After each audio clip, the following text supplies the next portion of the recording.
Devika's Kitchen Recipes स्वागतम എല്ലാവർക്കും ദീപാവലി ആശംസകൾ അപ്പോൾ ഇന്ന് ഞാൻ ഒരു സ്വീറ്റ് ആണ് ഉണ്ടാക്കുന്നത് ഒരു ലഡു ആണ് ഉണ്ടാക്കുന്നത് പനീർ ലഡു അല്ലെങ്കിൽ മലായി ലഡു ഇത് ഞാൻ ഇപ്പോ മിൽക്ക് പൗഡറോ ക്രീമോ ഒന്നും യൂസ് ചെയ്തിട്ടല്ല ഉണ്ടാക്കുന്നത് അല്ലാതെ തന്നെ നല്ല ടേസ്റ്റി ആയിട്ടുള്ള മലായി ലഡു നമുക്ക് ഉണ്ടാക്കി എടുക്കാൻ പറ്റും ഇത് എല്ലാവർക്കും മധുരം ഇഷ്ടമുള്ള എല്ലാവർക്കും ഇഷ്ടപ്പെടുന്ന ഒരു ലഡു ആണ് നല്ല ടേസ്റ്റി ആയിട്ടുള്ള ഒരു ലഡു ആണ് അപ്പോൾ നമുക്ക് എങ്ങനെയാണ് മലായി ലഡു അല്ലെങ്കിൽ പനീർ ലഡു ഉണ്ടാക്കുന്നതെന്ന് നോക്കാം അപ്പോൾ നമുക്ക് മലായി ലഡു ഉണ്ടാക്കാം അതിനു വേണ്ടിയിട്ട് ഞാനിവിടെ 1 ലിറ്റർ പാലാണ് എടുത്തിരിക്കുന്നത് ഇതിപ്പോൾ ഫുൾ ഫാറ്റിൻ്റെ പാലാണ് ഞാൻ എടുത്തേക്കുന്നത് ഇതിനി നമുക്ക് നന്നായിട്ടൊന്ന് തിളപ്പിച്ചെടുക്കാം അപ്പോൾ ഞാൻ ഫ്ലെയിം ഓൺ ചെയ്തിട്ടുണ്ട് അപ്പോൾ ഇത് നന്നായിട്ട് ഇനി ഒന്ന് തിളപ്പിച്ചെടുക്കാം അപ്പോൾ ഇടയ്ക്കിടയ്ക്ക് നമ്മളിതൊന്ന് ഇളക്കി കൊടുക്കണം അടിയിൽ പിടിക്കാതിരിക്കാനായിട്ട് ഇപ്പോൾ ഇത് ചെറുതായിട്ടൊന്ന് തിളയ്ക്കാനായിട്ട് തുടങ്ങിയിട്ടുണ്ട് അപ്പോൾ ഇനി നമുക്കിതിലേക്ക് കുറച്ച് നാരങ്ങാനീരും കൂടെ ഒഴിക്കാം ഇതൊന്ന് പിരിഞ്ഞ് വരാൻ വേണ്ടിയിട്ടാണ് ഇപ്പോൾ ഞാൻ ഒരു നാരങ്ങയുടെ നീരാണ് ഇവിടെ എടുത്തിരിക്കുന്നത് അത് കുറച്ചായിട്ട് ഒഴിച്ച് നമുക്കതൊന്ന് മിക്സ് ചെയ്തെടുക്കാം അപ്പോൾ നല്ല പുളിയുള്ള നാരങ്ങയാണെന്നുണ്ടെങ്കിൽ അരമുറി നാരങ്ങ ആയാലും മതി അത് നാരങ്ങയുടെ പുളിയുടെ അനുസരിച്ച് വേണം നാരങ്ങ നീരെടുക്കാനായിട്ട് ഞാനിപ്പം ഒരു നാരങ്ങയുടെ നീരാണ് എടുത്തിരിക്കുന്നത് അപ്പോൾ അതായത് ഇപ്പം നന്നായിട്ട് ഒന്ന് പിരിഞ്ഞ് വെള്ളമൊക്കെ നന്നായിട്ട് സെപ്പറേറ്റായി വന്നിട്ടുണ്ട് അപ്പോൾ ഇതിനെ ഒന്ന് ഡ്രെയിൻ ചെയ്തെടുക്കാം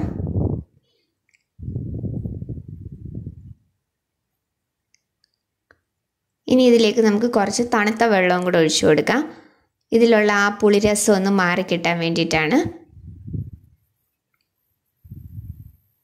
അപ്പോൾ ഞാൻ 1 കപ്പ് തണുത്ത വെള്ളവും കൂടി ഇതിലേക്ക് ഒഴിച്ചു കൊടുത്തിട്ട് നമുക്കിനി ഇതൊന്ന് മാറ്റി വയ്ക്കാം അപ്പോൾ ഇനി ഞാൻ വേറൊരു പാൻ വെച്ചിട്ടുണ്ട് ഇനി ഇതിലേക്ക് നമുക്ക് 1/2 ലിറ്റർ പാലും കൂടെ ഒഴിച്ചു കൊടുക്കാം ഇതും ഫുൾ ഫാറ്റിൻ്റെ പാലാണ് എടുത്തിരിക്കുന്നത് ഫുൾ ഫാറ്റിൻ്റെ പാല് തന്നെ വേണം ഇതിന് അപ്പോൾ അത് നമുക്ക് നന്നായിട്ടൊന്ന് തിളപ്പിച്ചെടുക്കണം ഇത് നന്നായിട്ട് തിളപ്പിച്ച് വറ്റി ഒന്ന് കുറുകി വരണം ആ ഒരു പരുവത്തിലാണ് നമുക്കിത് എടുക്കേണ്ടത് അപ്പോൾ ഇടയ്ക്കിടയ്ക്ക് ഇളക്കി കൊടുക്കണം അടിയിൽ പിടിക്കാതെ അപ്പോൾ ഇതിനി നന്നായിട്ടൊന്ന് തിളച്ച് വറ്റി വരട്ടെ ഇപ്പോൾ ഇത് പകുതി ഒന്ന് വറ്റി വന്നിട്ടുണ്ട് അപ്പോൾ ഇനി പാലൊന്ന് വറ്റിച്ച് കുറുക്കിയെടുക്കാൻ വേണ്ടി മാത്രമേ കുറച്ച് സമയം എടുക്കത്തുള്ളൂ ബാക്കിയെല്ലാം പെട്ടെന്ന് തന്നെ ആവും ഈ ലഡു ഇതിന് മാത്രമേ ഒരു ഇത്തിരി ടൈം എടുക്കത്തുള്ളൂ നമ്മളിതിലേക്ക് ക്രീമോ അതുപോലെ തന്നെ മിൽക്ക് പൗഡറോ ഒന്നും ചേർത്തിട്ടല്ല ഉണ്ടാക്കുന്നത് നമ്മൾ ക്രീമോ മിൽക്ക് പൗഡറോ ചേർത്തിട്ടാണ് ഉണ്ടാക്കുന്നതെന്നുണ്ടെങ്കിൽ ഈ ഒരു ടൈം നമുക്ക് വേണ്ടി വരത്തില്ല അപ്പോൾ ഇതിനെയും ബാക്കിയും കൂടെ ഒന്ന് വറ്റിച്ചെടുക്കാം ഇപ്പോൾ ഇത് നന്നായിട്ട് വറ്റി നന്നായിട്ടൊന്ന് കുറുകി വന്നിട്ടുണ്ട് അപ്പോൾ ഈ ഒരു പരുവത്തിൽ നല്ല ഒരു ക്രീമി ടെക്സ്ചറിലായി വരണം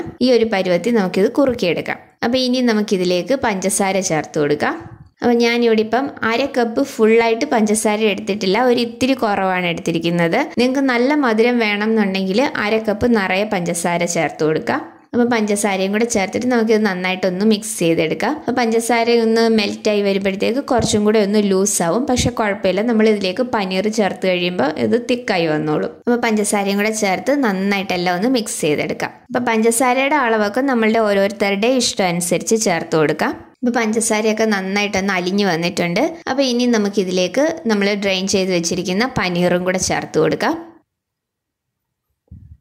അപ്പോൾ പനീറും കൂടെ ചേർത്ത് ഇത് നന്നായിട്ടൊന്ന് മിക്സ് ചെയ്തെടുക്കാം കട്ടകളൊക്കെ നന്നായിട്ട് ഉടച്ച് നന്നായിട്ടൊന്ന് മിക്സ് ചെയ്തെടുക്കാം അപ്പോൾ ഇനി ഈ പനീറിൽ എക്സസ് ആയിട്ടുള്ള വാട്ടർ കണ്ടൻറ്റും കൂടെ നന്നായിട്ടൊന്ന് ഡ്രൈ ആക്കി എടുക്കണം അപ്പോൾ പനീർ നന്നായിട്ടൊന്ന് ഉടച്ചെടുത്തിട്ടുണ്ട് അപ്പോൾ ഇത് നന്നായിട്ട് ഇനി ഒന്ന് മിക്സ് ചെയ്ത് കുറച്ചൊന്ന് തിക്കാക്കി എടുക്കണം നമുക്ക് ഉരുട്ടിയെടുക്കാൻ പരുവത്തിന് നന്നായിട്ടൊന്ന് തിക്കായി വരണം ഇതിൻ്റെ വാട്ടർ കണ്ടൻറ്റൊക്കെ നന്നായിട്ട് ഡ്രൈ ആയി വരണം അപ്പോൾ ഇനി ഇതിലേക്ക് കുറച്ച് ഏലക്കാപ്പൊടിയും കൂടെ ചേർത്ത് കൊടുക്കുകയാണ് അപ്പോൾ ഏലക്കാപ്പൊടിയുടെ ടേസ്റ്റ് ഇഷ്ടമില്ലാത്തവർ അത് ചേർക്കണം എന്നില്ല അപ്പോൾ അതും കൂടെ മിക്സ് ചെയ്തിട്ട് നന്നായിട്ട് ഇതൊന്ന് തിക്കാക്കി എടുക്കാം ഇപ്പോൾ ഇത് കുറച്ചൊന്ന് തിക്കായി വന്നിട്ടുണ്ട് അപ്പോൾ ഇനി ഞാൻ ഇതിലേക്ക് കുറച്ച് നെയ്യ് ചേർത്ത് കൊടുക്കുകയാണ് അപ്പം കുറച്ചും കൂടെ നമുക്കിതൊന്ന് തിക്കായി കിട്ടണം എങ്കിൽ മാത്രമേ നമുക്കിത് ലഡു ആയിട്ട് ഉരുട്ടിയെടുക്കാനായിട്ട് പറ്റത്തുള്ളൂ നല്ല ടേസ്റ്റി ആയിട്ടുള്ള ഒരു ലഡു ആണ് നമ്മൾ ആ പാലൊന്ന് വറ്റിച്ച് കുറുക്കിയെടുക്കാൻ വേണ്ടി മാത്രം കുറച്ച് സമയം എടുക്കത്തുള്ളൂ ബാക്കിയെല്ലാം പെട്ടെന്ന് തന്നെ ആവും ഈ ലഡു അപ്പോൾ ഞാൻ നന്നായിട്ട് ഇതൊന്ന് തിക്കാക്കി എടുത്തിട്ടുണ്ട് അപ്പോൾ ഈ ഒരു പരുവത്തിൽ നമുക്ക് നന്നായിട്ടൊന്ന് തിക്കായി കിട്ടണം അപ്പോൾ ഇതിനി നമുക്ക് ഒന്ന് ചൂടാറാനായിട്ട് മാറ്റി വയ്ക്കാം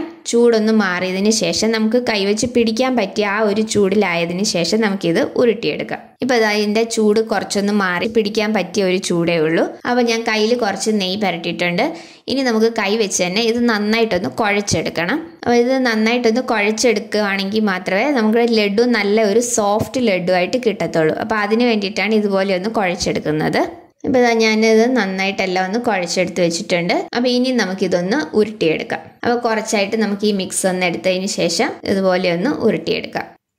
ഈ മിക്സ് കറക്റ്റ് പരുവത്തിലാണെങ്കിൽ മാത്രമേ നമുക്ക് ലഡു നന്നായിട്ട് ഉരുട്ടിയെടുക്കാനായിട്ട് പറ്റത്തുള്ളൂ. ആ മിക്സ് ലൂസ് ആണെന്നുണ്ടെങ്കിൽ നമുക്ക് കറക്റ്റായിട്ട് ഇത് ഉരുട്ടിയെടുക്കാനായിട്ട് പറ്റത്തില്ല. അതുപോലെ തന്നെ ഓവറായിട്ട് ഡ്രൈ ആയിട്ടുണ്ടെന്നുണ്ടെങ്കിലും നമ്മുടെ ലഡു ഉരുട്ടിയെടുക്കുമ്പോൾ അത് പൊട്ടി വരും. അതുകൊണ്ട് ആ മിക്സ് കറക്റ്റ് പരുവത്തിലായിരിക്കണം. എങ്കിൽ മാത്രമേ നന്നായിട്ട് പെർഫെക്റ്റ് ആയിട്ട് നമുക്ക് ലഡു ഉരുട്ടിയെടുക്കാനായിട്ട് പറ്റത്തുള്ളൂ. അപ്പോൾ ഞാനിത് നന്നായിട്ടൊന്ന് ഉരുട്ടിയെടുത്ത് വെച്ചിട്ടുണ്ട്. അപ്പോൾ ഇതുപോലെ നമുക്ക് ബാക്കിയുള്ള ലഡു എല്ലാം ഒന്ന് ഉരുട്ടിയെടുക്കാം.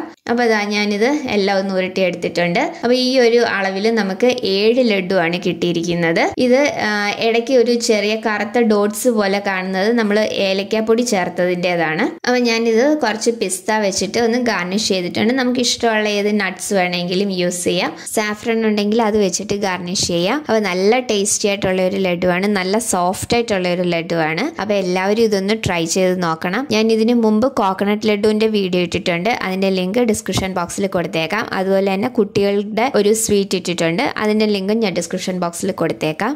അപ്പോൾ ട്രൈ ചെയ്തിട്ടില്ലാത്തവർ അതും കൂടി ഒന്ന് ട്രൈ ചെയ്യണം. അപ്പോൾ എല്ലാവരും മലായി ലഡു ഒന്ന് ട്രൈ ചെയ്ത് നോക്കണം. നല്ല ടേസ്റ്റി ആയിട്ടുള്ള ഒരു ലഡുവാണ്. ട്രൈ ചെയ്തിട്ട് നിങ്ങളുടെ അഭിപ്രായം എനിക്ക് കമൻസിലൂടെ അറിയിക്കണം. വീഡിയോ ഇഷ്ടമായിട്ടുണ്ടെങ്കിൽ ലൈക്ക് ചെയ്യാനും ഷെയർ ചെയ്യാനും സബ്സ്ക്രൈബ് ചെയ്യാനും മറക്കരുത്.